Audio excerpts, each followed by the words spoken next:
Welcome to another video from Gweilo 60. Today we're going to be cruising around the Minsu countryside in southern Guangxi province, and you're gonna be loving this. This is probably one of the most beautiful places in the entire world. And you're gonna say, no Gweilo, you said that before. Well, this time I'm going to prove it to you. Give me a second. I want to get set up here. So when I say beauty, I really mean it. This is a beauty that you cannot build. This is a natural beauty. You can't recreate it. It's impossible. You just have to take it, look at it, and just freaking love it, guys. Like seriously, look at. I gotta turn around here, y'all.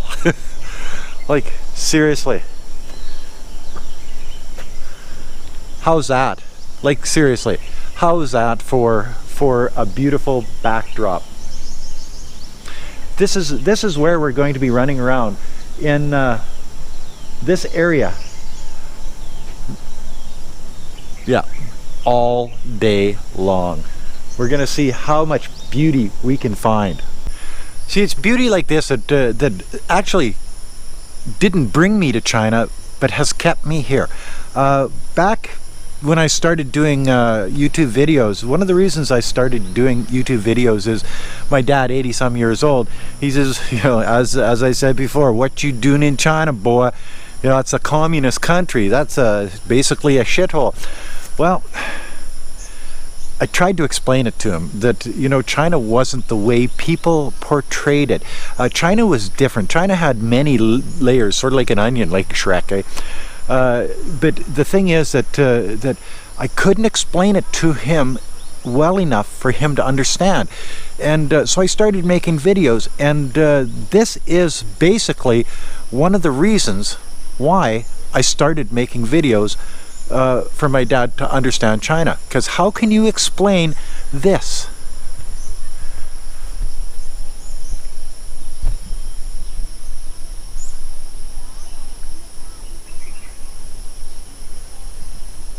How can you explain the smile on a Chinese person's face when you're talking to them?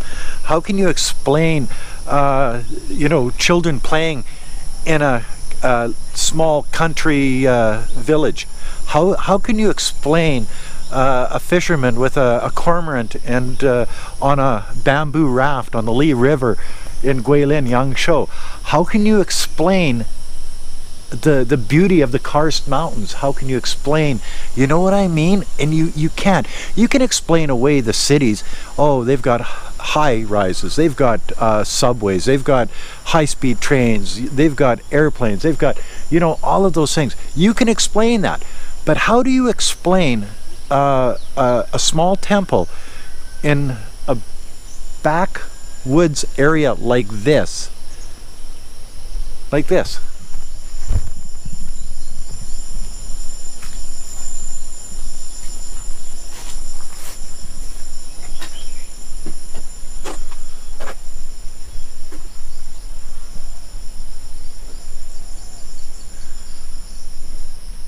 How do you explain that to anybody that hasn't been in China? Sure, some people that have been in China sort of understand a little bit of it, but not a lot of it. So how do you explain the sheer beauty? How do you explain all of these things that I see on a daily basis to people that just don't understand, that have never seen it, don't know much about China, and only see what mainstream media tells them in the West? You know, look at like the old buildings, and yes, made out of straw and clay. How do you explain that? Check this out, guys.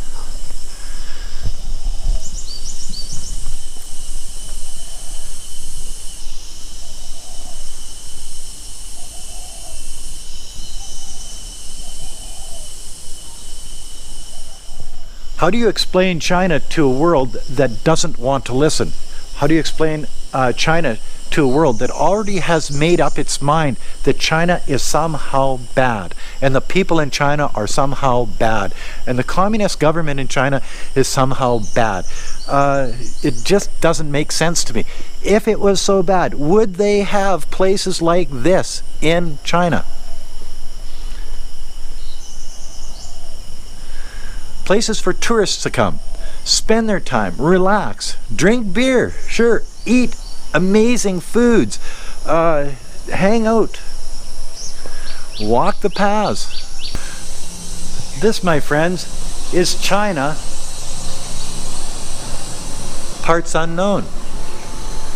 What a beautiful country.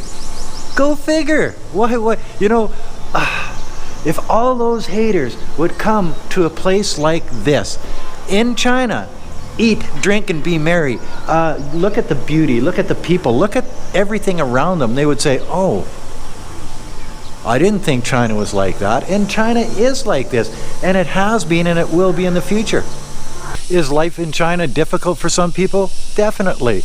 Life in the United States or Canada or Australia or wherever is difficult for some people. Not everybody is lucky. Not everybody is educated and can have a good job, and you know, all of those things that just go into making your life a little bit better. But if you're say a poor person working, taking care of the grounds of a place like this, I think that you would be still not very rich, but your surroundings would be. The beauty of the place that you live would make you rich in a certain way. You know, if you're in the countryside, chances are you own property, and that makes you rich with property, maybe not with money. And I see that around China a lot, where, you know, the poor farmers, they say, oh, those poor farmers with a big smile on their face. And I'm talking about the farmers with a big smile on their face. They've got land, they've got all the food they want, they've got a nice home, they've got clean air, they've got clean water, they have basically everything that they've ever wanted or dreamt of, and basically what everybody in the city sort of wants. They want their own land, their own house, they want enough food to eat, they want clean water, clean air, they want, you know what I mean, they want their families to be happy, healthy, safe, and content.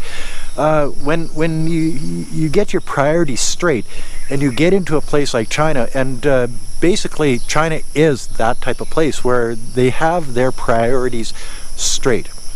They don't there's a lack of drug addicts here for sure. There's a lack of welfare people. There is an abundance of people that will work hard, get up in the morning, do their daily chores to make their families better, to make their lives better, to make the future of their families better. And I think that's basically what it's all about. Plus, if you can do it in a place like this, it just makes it so much more. So when I say people don't understand China, I mean it, because I've seen it over the last 17 years, going on 18 years. I've seen the lack of understanding of the Western world towards people from China, or Chinese people abroad, or the Chinese government. You know what I mean? It encompasses, or even all of the Asian people around the world. And if you're Asian, make comments below. Tell me what you think. Am I full of shit, or am I telling the truth?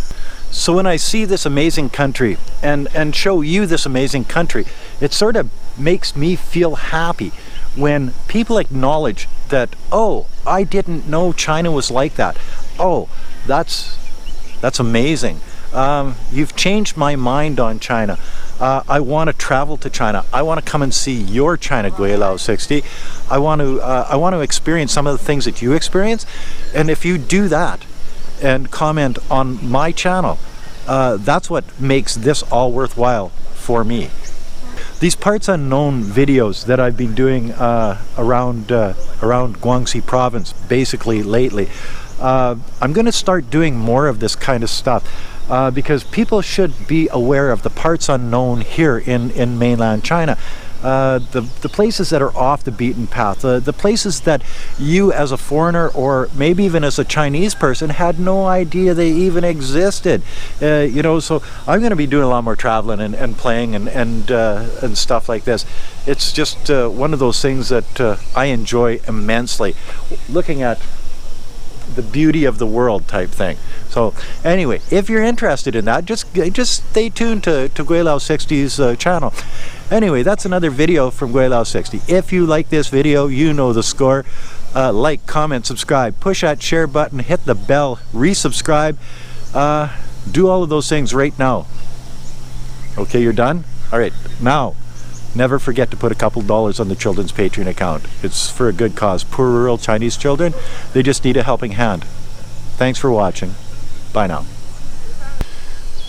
And when you're talking about China parts unknown, this would be one of those places that very few foreigners know about.